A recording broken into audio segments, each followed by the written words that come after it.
Hello students, welcome back to my YouTube channel biology GK classes.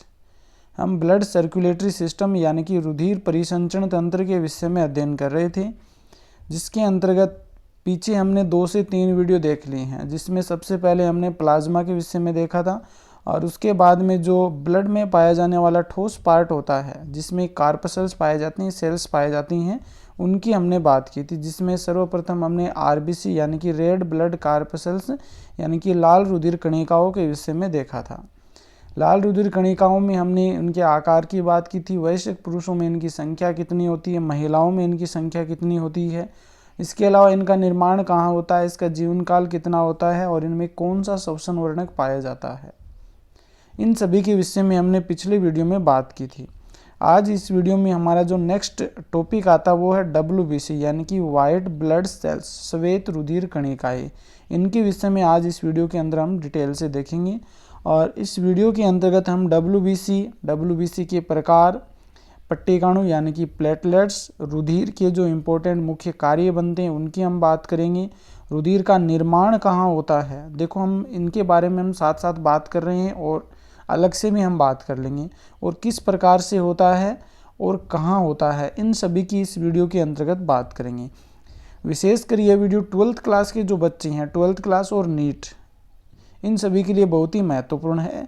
और इसके अलावा जो फर्स्ट ग्रेड की तैयारी कर रहे हैं तो उनके जो 12th और 11th क्लास की बुक है उनसे लगभग 70-80% क्वेश्चन बनते हैं, तो उनके लिए भी बहुत ही महत्वपूर्ण है। इसके अलावा जो जितने भी कंपटीशन की तैयारी कर रहे हैं जिसमें साइंस एक सब्जेक्ट दिया गया है, अलग से सिलेबस में है, तो उनके लिए ये टॉपिक है वो बहुत ही महत्वपूर्ण है, क्योंकि इन टॉपिक से यानी कि ब्लड सर्कुलेटरी सिस्टम से 1 या 2 क्वेश्चन आपको देखने को जरूर मिलते हैं। और जहाँ पर इम्पोर्टेंट क्वेश्चन आपके बनने की संभावना है वहाँ मैं आपको बताता रहूँगा। तो आप मेरे वीडियो को शुरू से लेकर अंत तक ध्यानपूर्वक देखिए, और यदि अभी तक आपने मेरे चैनल को सब्सक्राइब नहीं किया है तो सब्सक्राइब जरूर कर लीजिए। तो आइए शुरू करते हैं। आज का हमारा टॉपिक है WBC यानी कि वाइट ब्लड सेल्स या कार्पसेल्स। वाइट ब्लड सेल्स, इन्हें हम हिंदी में कहते हैं श्वेत रुधिर कणिकाएं। केंद्रक युक्त होती है। हमने पीछे बात की थी आरबीसी के अंदर परिपक्व आरबीसी में केंद्रक नहीं पाया जाता, लेकिन WBC में केंद्रक ही पाया जाता है। रंगहीन कणिकाएं होती हैं, इनका कोई रंग नहीं होता है, इसी कारण इन्हें श्वेत रुधिर कणिकाएं या इन्हें हम ल्यूकोसाइट भी कहते हैं, ल्यूकोसाइट भी कहा जाता है। रेड ब्लड सेल्स होती हैं जो कि लाल रंग की होती है, जबकि WBC की हम बात करें तो ये श्वेत रुधिर कणिकाएं कहते हैं, इन्हें ल्यूकोसाइट भी कहते हैं। केंद्रक इनमें पाया जाता है लेकिन इनका कोई रंग नहीं होता है, ये केंद्रक युक्त रंगहीन कणिकाएं होती हैं। इनका जीवन काल है वो 4 से 5 दिन होता है, जीवन काल 4 से 5 दिन होता है। जबकि हमने आरबीसी की बात की थी, उनका जीवन काल होता है 120 दिन। आकार है भिन्न भिन्न आकार की मिलती है, अलग अलग प्रकार की होती है, और इनका विशेष जो लक्षण होता है वो इनमें अमीबीय गति पाई जाती है। जो ब्लड में पाई जाती है तो ब्लड में रह करके लुढ़क करके, यानी अमीबा जिस प्रकार से गति करता है उसी प्रकार से ये ब्लड सेल से गति करती हैं। इनका निर्माण बहुत ही महत्वपूर्ण क्वेश्चन है, यहाँ से क्वेश्चन बहुत बार एग्जाम में पूछा जाता है। इनका निर्माण है अस्थि मज्जा व लसिका ऊतकों में होता है, अस्थि मज्जा में और लसिका ऊतकों में इनका निर्माण होता है। वयस्क मानव में इनकी संख्या होती है 7000, लगभग 7000 प्रति घन mm इनकी संख्या पाई जाती है। ये भी क्वेश्चन बहुत बार एग्जाम में पूछा गया है कि वयस्क पुरुष में या वयस्क मानव में WBC की संख्या कितनी होती है, तो लगभग 7000 प्रति घन mm पाई जाती है। देखो RBC की जो संख्या होती है ये कितनी होती है, लाखों में होती है, यानी कि ये लगभग मिलती है आपकी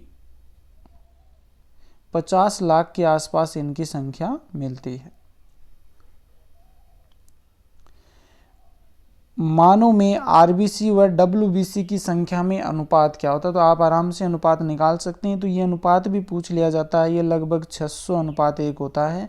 जब 600 आरबीसी की कोशिकाएं पाई जाती हैं तो उस समय 1 WBC की कोशिका उपस्थित होती है।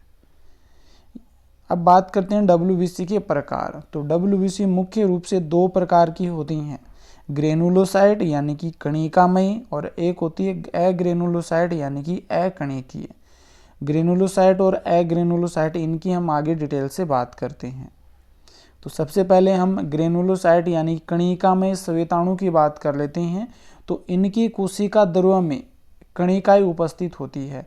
कोई भी यानी कि ये WBC की सेल्स है तो उसमें बहुत सारी छोटी छोटी कणिकाएं इनमें पाई जाती हैं, और इस प्रकार की जो WBC होती है उसे कणिका में श्वेताणु या ग्रेनुलोसाइट ल्यूकोसाइट ग्रेनुलोसाइट WBC कहते हैं। इनका केंद्रक होता बहुरूपी होने के कारण इन्हें बहुकेंद्रक रूपी श्वेताणु कहते हैं। पॉलीमॉर्फिक ल्यूकोसाइट कहते हैं। यानी कि इनका जो केंद्रक होता है वो अलग अलग प्रकार की कोशिकाओं में अलग अलग प्रकार का पाया जाता है, और इस कारण से इसके केंद्र को हम बहुकेंद्रक रूपी कहते हैं। अब इनके जो कणिका में श्वेताणु है तो इनमें मुख्य लक्षण यही होता है कि इनमें कणिकाएं उपस्थित होती हैं। ये आगे इन्हें हम 3 भागों में बांटते हैं, जो कि बहुत ही महत्वपूर्ण है और यहाँ से ही क्वेश्चन पूछने की संभावनाएं रहती हैं, तो इनको आप अच्छे से ध्यान में रखिएगा। तो सबसे पहले हम बात करते हैं इयोसिनोफिल, यानी कि दूसरा नाम है इसका एसिडोफिल। पहला प्रकार आ जाएगा इयोसिनोफिल या एसिडोफिल। इनकी कोशिका द्रव्य में समान आकार के बड़े कण पाए जाते हैं। एक समान होते हैं लेकिन कण कैसे होते हैं, बड़े पाए जाते हैं। सबसे इम्पोर्टेंट बात ये होती है कि इन्हें अम्लीय अभिरंजक इयोसिन, ये नाम अच्छे से ध्यान में रखिएगा, अम्लीय अभिरंजक इयोसिन से गहरे लाल व गुलाबी अभिरंजित होते हैं।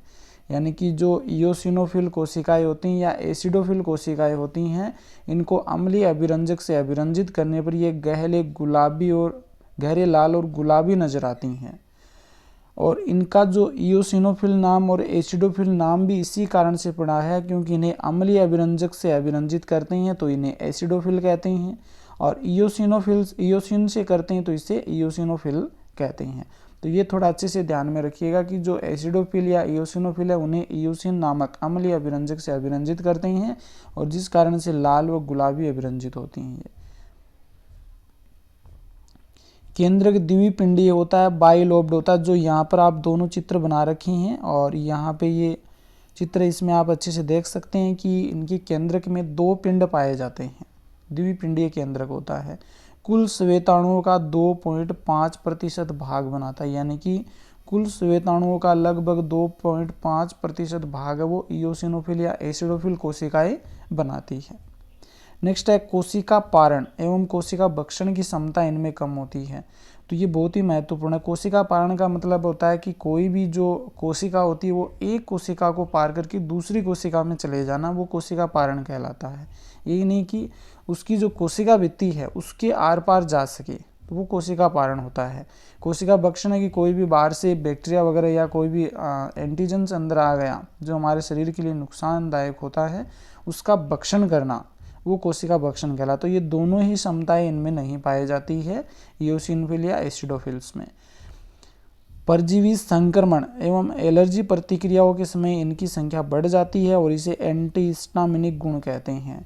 यानी कि जब कोई बाह्य हमारे संक्रमण हो जाता है, कोई बीमारी वगैरह हो जाती है, जैसे एग्जाम्पल के लिए मान लीजिए हम किसी वायरस से संक्रमित हो जाते हैं या किसी प्रकार की हमें एलर्जी हो जाती है, तो उस समय जो इयोसिनोफिल या एसिडोफिल है इनकी संख्या बढ़ जाती है, और इस गुण को हम एंटीहिस्टामिनिक गुण कहते हैं। यह आपकी पहली प्रकार की जो WBC होती है वो थी इयोसिनोफिल, उसकी हमने बात कर ली है। नेक्स्ट हम बात करते हैं बेसोफिल। कोशिका द्रव्य में विभिन्न आकार के कण होते हैं, यानी कि उसमें तो समान आकार के कण थे, इसमें अलग अलग प्रकार के कण पाए जाते हैं। सबसे इम्पोर्टेंट बात यह है कि इसे क्षारीय अभिरंजक मिथाइलिन ब्लू से गहरे नीले अभिरंजित हो जाते हैं। पहला तो बेसोफिल नाम किस प्रकार से पड़ा, क्योंकि इसे क्षारीय अभिरंजक से अभिरंजित करते हैं। क्षार को इंग्लिश में हम क्या कहते हैं, बेस कहते हैं, तो इसका नाम बेसोफिल पड़ा है। और सबसे इम्पोर्टेंट आपको ये याद रखना है कि कौन सा क्षारीय अभिरंजक है जिससे अभिरंजित करते हैं बेसोफिल कोशिकाओं को, तो कौन सा हो जाएगा, मिथाइलिन ब्लू हो जाएगा। और इससे अभिरंजित करने के बाद जो सेल्स होती हैं वो गहरे नीले अभिरंजित होते हैं। तो आप यहाँ पे चित्र में देख सकते हैं और यहाँ पे भी देख सकते हैं। क्षारीय अभिरंजक मिथाइलिन ब्लू से अभिरंजित करते हैं बेसोफिल कोशिकाओं को, जिसके कारण ये नीले अभिरंजित होते हैं। केंद्रक 2 से 3 पिंडों का बना होता है। यहाँ पे आप चित्र में देख सकते हैं जो केंद्रक होता है ये 2 से 3 पिंडों का बना होता है। कुल श्वेताणुओं का 0.5% भाग बनाती है। यानी कि श्वेताणुओं की बात करें तो सबसे कम यहीं पाई जाती है बेसोफिल कोशिकाएं। तो 0.5% भाग है वो कुल श्वेताणुओं का बनाती हैं। स्टामिन में हिपेरिन का स्रावण करती है, बहुत ही महत्वपूर्ण कार्य करती है। स्टामिन का सिक्रेशन करती है और हिपेरिन का सिक्रेशन करती है। इन दोनों की हम वीडियो के लास्ट में फिर से बात करेंगे, उस समय मैं बता दूंगा कि स्टामिन क्या काम करता है और हिपेरिन क्या काम करता है।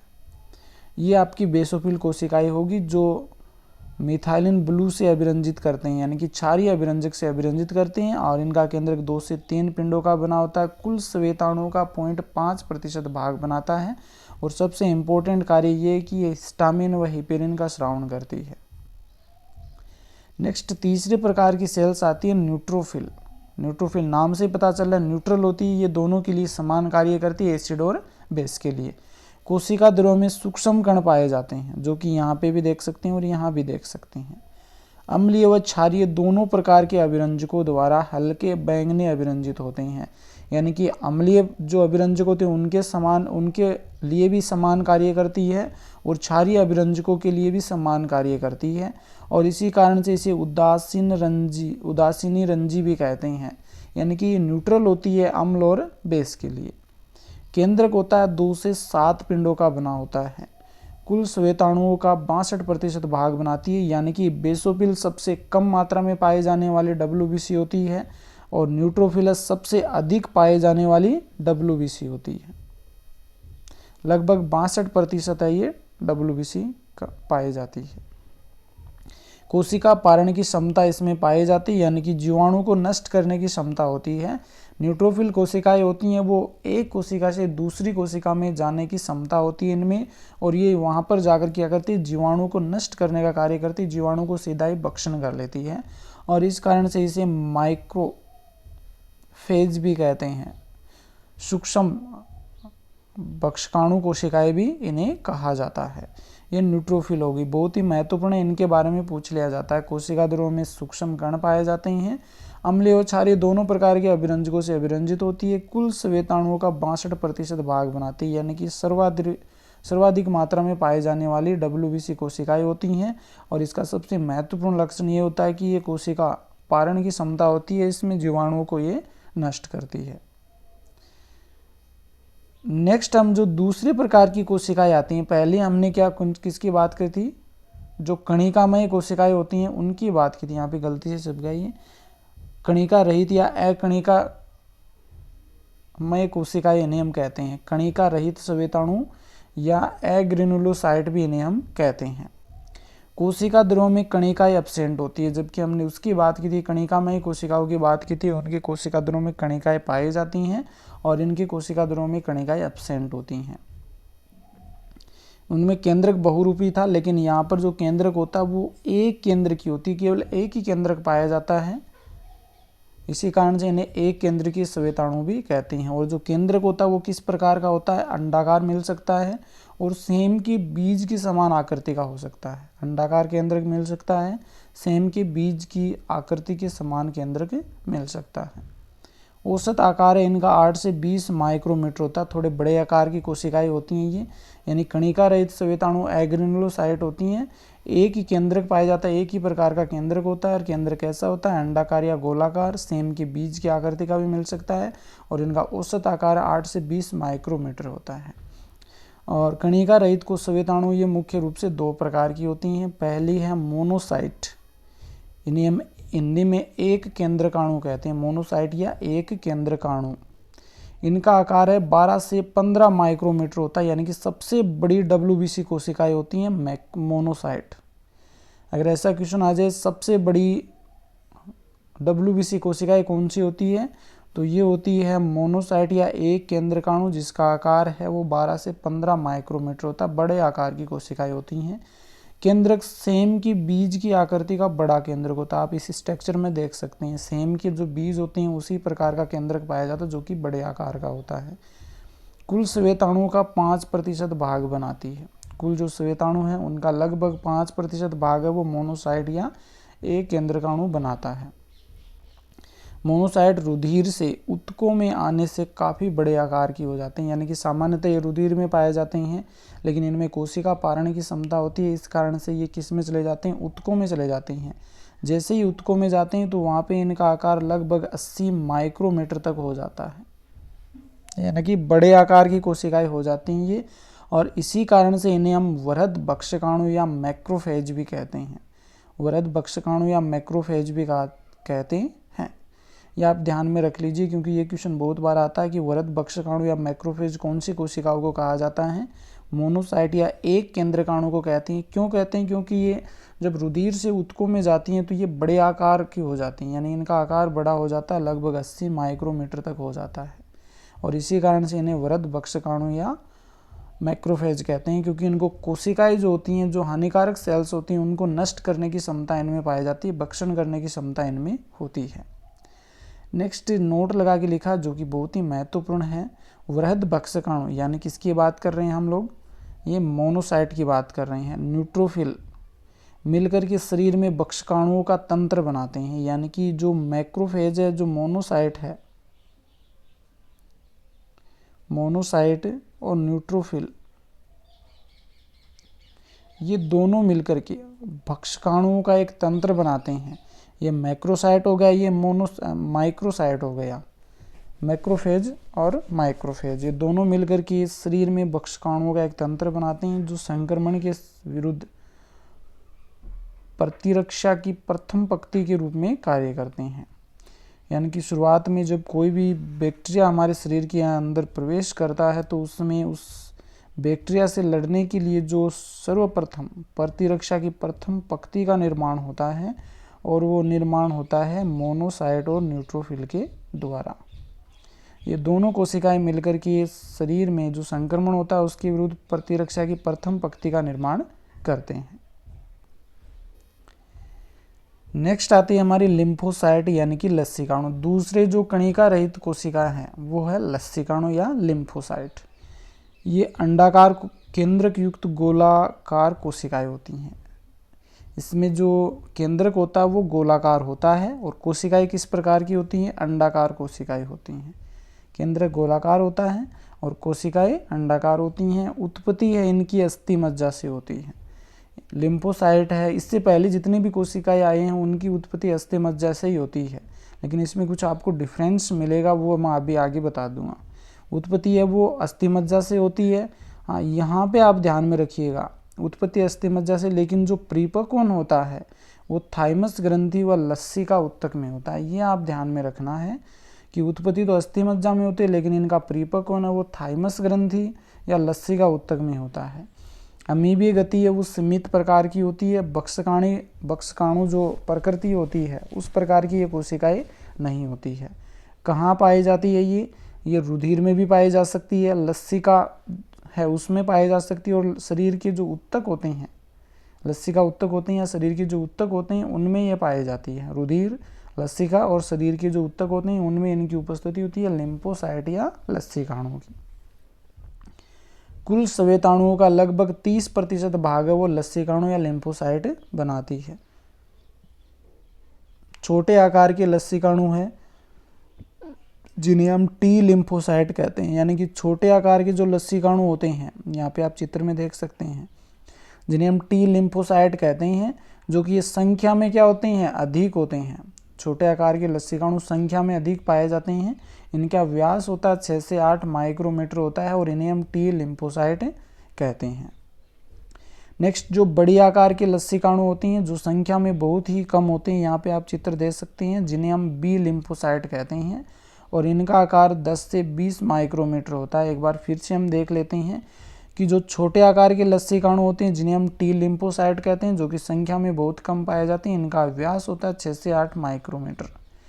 बड़े आकार के लस्सीकाणु होते हैं उन्हें हम बी लिम्फोसाइट कहते हैं, और ये संख्या में बहुत ही कम होती है। संख्या में अधिक होते हैं, संख्या में बहुत ही कम होते हैं, और इनका व्यास 10 से 20 माइक्रोमीटर होता है, और इन्हें हम बी लिम्फोसाइट कहते हैं। अब इसमें जो इम्पोर्टेंट फैक्ट बनता है उसकी हम बात कर लेते हैं कि जो बी लस्सीकाणु होते हैं या बी लिम्फोसाइट होते हैं, जो कि एंटीबॉडी का निर्माण करते हैं, साथ में जीवाणु व बाहरी कोशिकाओं को नष्ट करने में सहायक होते हैं। बी लसीकाणु होते हैं जब बाहर से कोई भी बैक्टीरिया या कोई भी एंटीजन अगर शरीर के अंदर प्रवेश कर गया तो उस समय बी लिम्फोसाइट एक्टिव होकर के एंटीबॉडी का निर्माण करती है, और ये एंटीबॉडी क्या करती है, जीवाणुओं व बाहरी कोशिकाओं को नष्ट करने का कार्य करती है।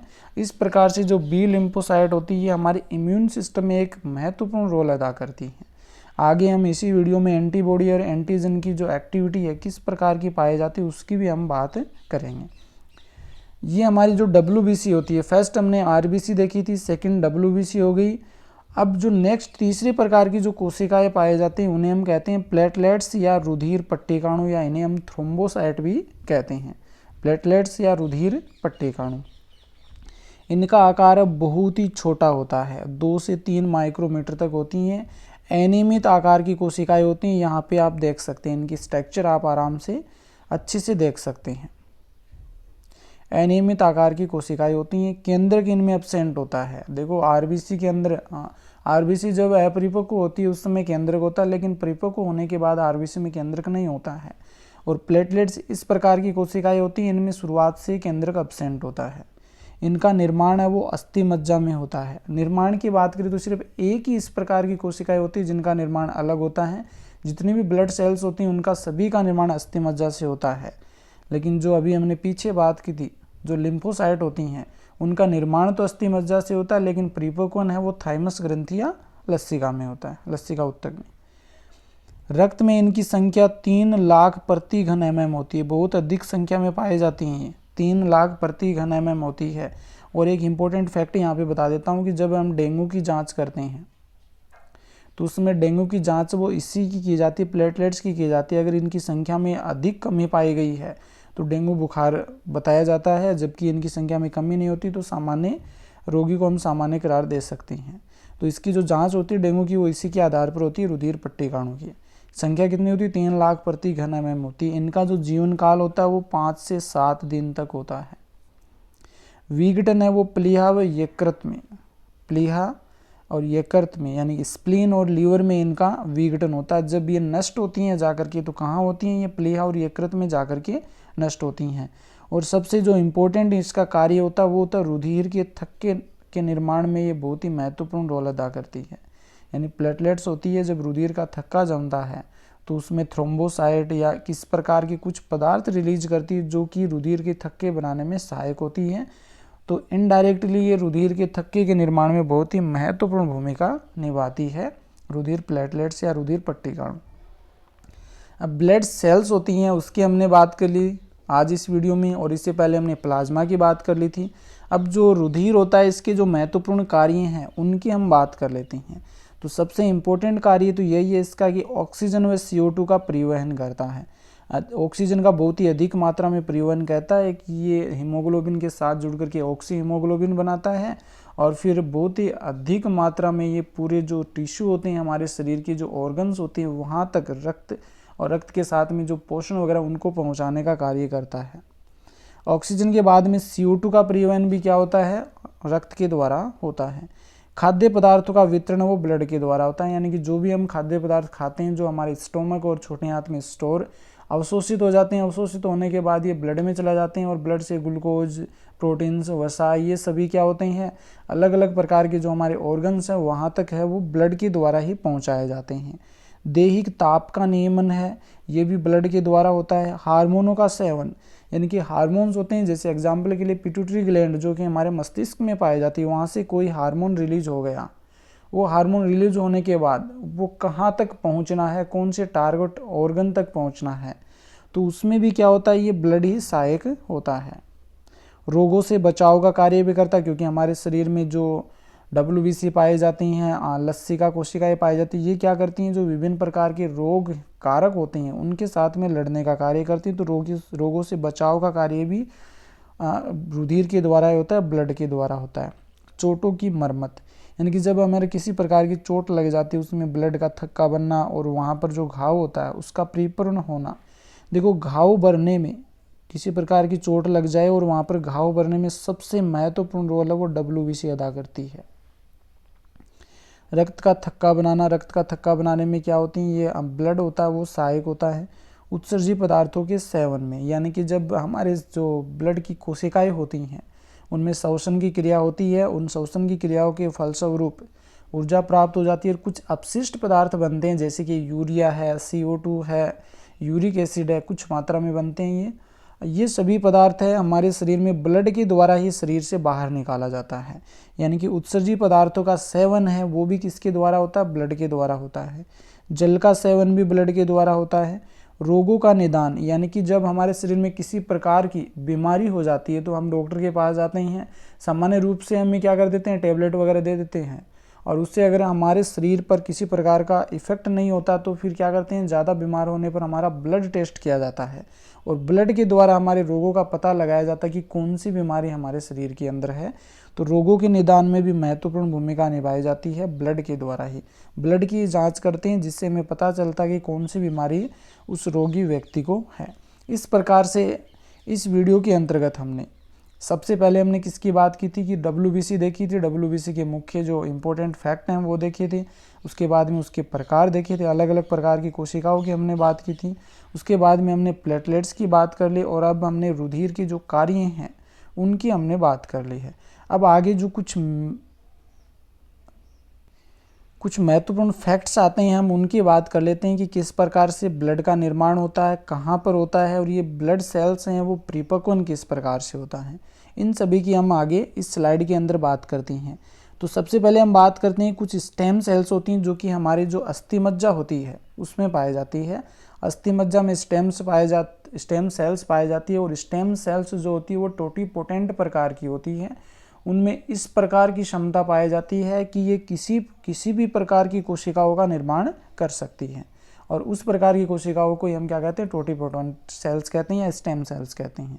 तो यहाँ पर आप देख सकते हैं ये स्टेम सेल्स होती है, इससे बहुत सारी सेल्स का निर्माण हुआ है और ये सेल्स क्या करती हैं? अलग अलग प्रकार की WBC कोशिकाओं का निर्माण करती है। बोन मेरो ही है, इसकी हम बात कर रहे हैं। सबसे पहले हम ऊपर बात करते हैं जो ग्रीन कलर की हमें नज़र आ रही है, तो उसमें क्या होती है? ल्यूकोसाइट का निर्माण होता है जिससे दो प्रकार की सेल्स बनती है। एक तो बनती है बी लिम्फोसाइट जो लस्सीकाणु है, एल जो लिखा हुआ है इसका मतलब है लस्सीकाणु या लिम्फोसाइट। उससे दो प्रकार की सेल्स बनी है, एक तो बी लिम्फोसाइट और एक नीचे की ओर आपको टी नज़र आ रहा है, इसे हम टी लिम्फोसाइट कहते हैं। बी लिम्फोसाइट होती है ये तो क्या करती है? सीधी ब्लड में आ गई,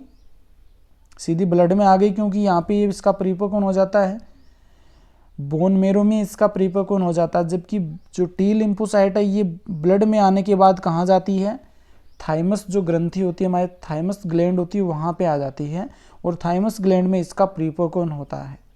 यानी कि टी लिम्फोसाइट का परिपक्वन कहाँ होता है? थाइमस ग्रंथि में होता है। इसी कारण से इसे टी लिम्फोसाइट हम कहते हैं और यहाँ से फिर वापस ब्लड में आ जाती है।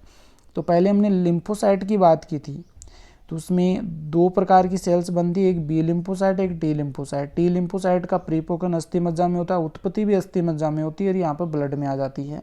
जबकि टी लिम्फोसाइट होती है इसकी उत्पत्ति तो होती है अस्थि मज्जा में, लेकिन ब्लड से होती हुई थाइमस ग्रंथि में इसका परिपक्वन होता है। इसके बाद में इसके नीचे हम बात करते हैं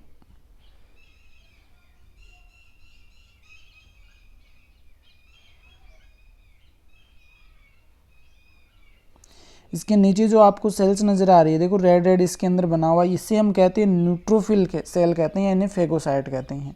ये न्यूट्रोफिल सेल है, इसकी उत्पत्ति कहाँ से होती है? अस्थि मज्जा से होती है, बोन मेरो से होती है और यहाँ से होती हुई ब्लड में आ जाती है।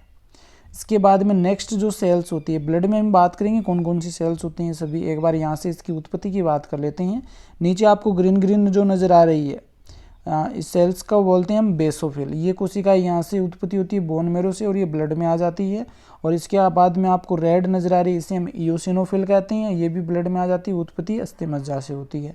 फिर मोनोसाइट है, इसकी उत्पत्ति भी अस्थि मज्जा से होती है, यहाँ पे ब्लड में आ जाती है। देखो ब्लड में आप देख सकते हैं जो रेड नज़र आ रही है इसको हम क्या कहते हैं? RBC कहते हैं, जिसकी हमने पहले बात कर ली थी। इसके बाद में यहाँ पर जो बी लिखा हुआ है गोले के अंदर, ये बी लिम्फोसाइट हो गई और इधर ये टी लिम्फोसाइट हो गई। और इसके बाद में यहाँ पे देखो न्यूट्रोफिल एक स्ट्रक्चर सी बनी हुई इस प्रकार की, इसे हम बोलते हैं न्यूट्रोफिल, जो फेगोसाइटिक होती है। ये यहाँ पे एक बैक्टीरिया दिखाया गया है और इसका जाकर के क्या कर लेती है? भक्षण कर लेती है। इसके बाद में जो ग्रीन यहाँ पर नज़र आ रही है ये होती है बेसोफिल। ये क्या करती है? ये टिश्यू के अंदर जाती है और वहाँ पर मास्ट सेल के रूप में कार्य करती है, यानी कि बेसोफिल होती है। निम्न प्रकार के पदार्थों का सिक्रेशन करती है, हिपेरिन, हिस्टामिन और सेरोटोनिन।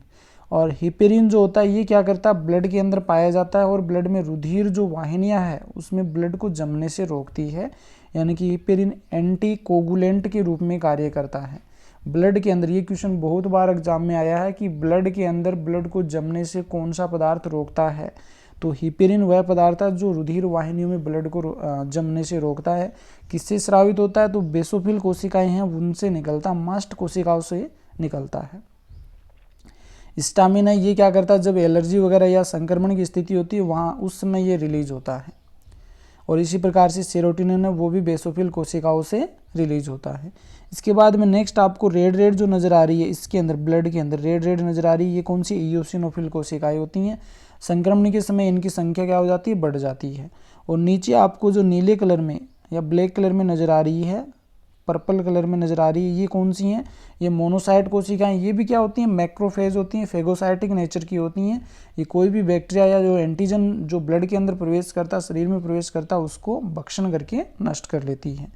इस प्रकार से इन कोशिकाओं का निर्माण होता है और ये अस्थि मज्जा से निर्माण होता है, फिर ब्लड में ये पहुंच जाती है। देखो यहाँ पे हम बेसोफिल की बात कर लेते हैं। बेसोफिल जब ब्लड में पाई जाती हैं तब तो इन्हें हम कोशिकाओं को बेसोफिल कोशिकाएं ही कहते हैं, लेकिन जब यही कोशिकाएं टिश्यू के अंदर चली जाती हैं तब इन्हें हम मास्ट कोशिकाएं कहते हैं। कार्य सेम होता है दोनों का ही।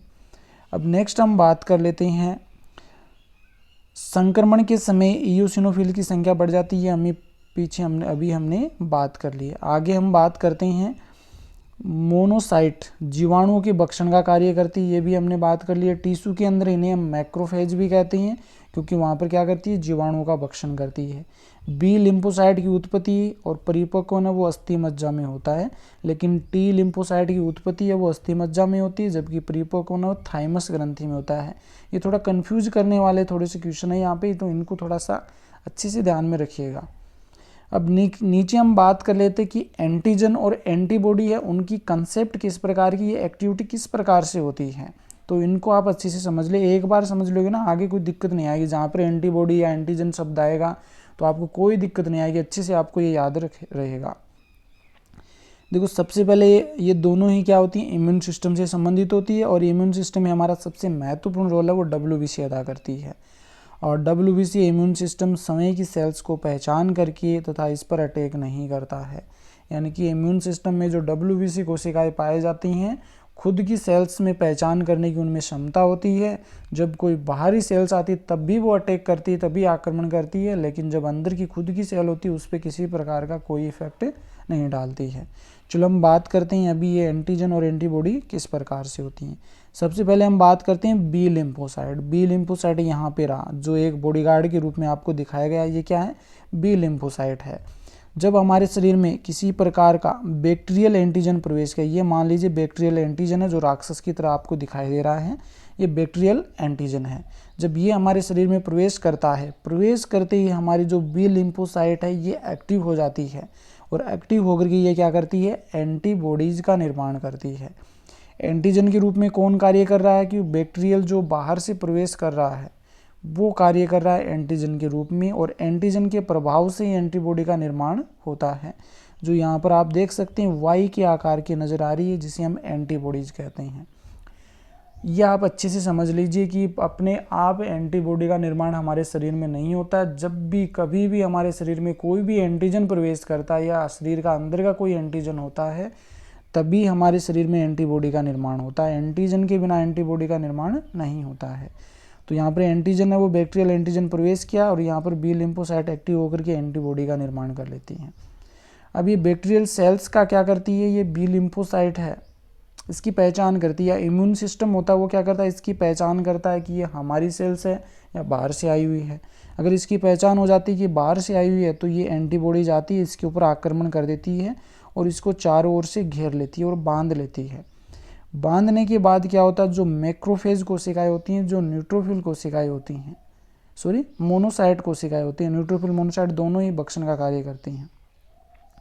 मैक्रोफेज या जो मोनोसाइट कोशिकाएं होती हैं बांधने के बाद इनका भक्षण कर लेती है और इस एंटीजन या इस बैक्टीरियल एंटीजन को नष्ट कर देती हैं। ये होती है एंटीजन और एंटीबॉडी की कंसेप्ट। और ये पाई कहाँ जाती, किस प्रकार से होती, देख लो यहाँ पे एक बार बता देता हूँ। ये क्या होती है, नॉर्मल बॉडी सेल्स होती हैं, यानी कि आरबीसी की सतह के ऊपर एंटीजन पाए जाते हैं। और ये एंटीजन क्या होती है, एक प्रकार की प्रोटीन ही होती हैं। और इस प्रोटीन के प्रभाव से क्या होती है, एंटीबॉडी का निर्माण होता है। यानी कि अब मैंने पहले भी बता दिया है कि कोई भी एंटीजन के बिना एंटीबॉडी का निर्माण हमारे शरीर में नहीं होता। जब एंटीजन कोई हमारे शरीर में होगा वो ही उनको एक्टिवेट करेगा किसी भी सेल्स को कि वो एंटीबॉडी का निर्माण करे। और एंटीबॉडी के निर्माण का कार्य कौन, बी लिम्फोसाइट करती है। विशिष्ट एंटीजन के लिए विशिष्ट एंटीबॉडी ही होती है। देखो कभी हम किसी रोग से ग्रसित हो, मान लीजिए हम टीबी से ग्रसित हो गए, शुरुआत में पहली बार होते हैं तो वो हमें बहुत अधिक प्रभावित करती है। लेकिन जब दोबारा वो बीमारी होती है तो उस समय हमारे शरीर को इतना इफेक्ट नहीं करती है। कारण यही है कि जब पहली बार बनती तो हमारे शरीर में बहुत ही कम मात्रा में एंटीबॉडी का निर्माण होता है। लेकिन जब दोबारा से हमारे शरीर में वही बैक्टीरिया प्रवेश करते हैं तो वो कम मात्रा में नहीं बनते, क्योंकि पहले से उपस्थित होते हैं वो, और उसकी पहचान करने के बाद वो अधिक मात्रा में उपस्थित होती है, इसलिए तुरंत ही उनको नष्ट कर देती हैं। इस कारण से दोबारा हमें किसी प्रकार की जो बीमारी होती है उससे वो हमारे शरीर को ज़्यादा इफेक्ट नहीं करता है।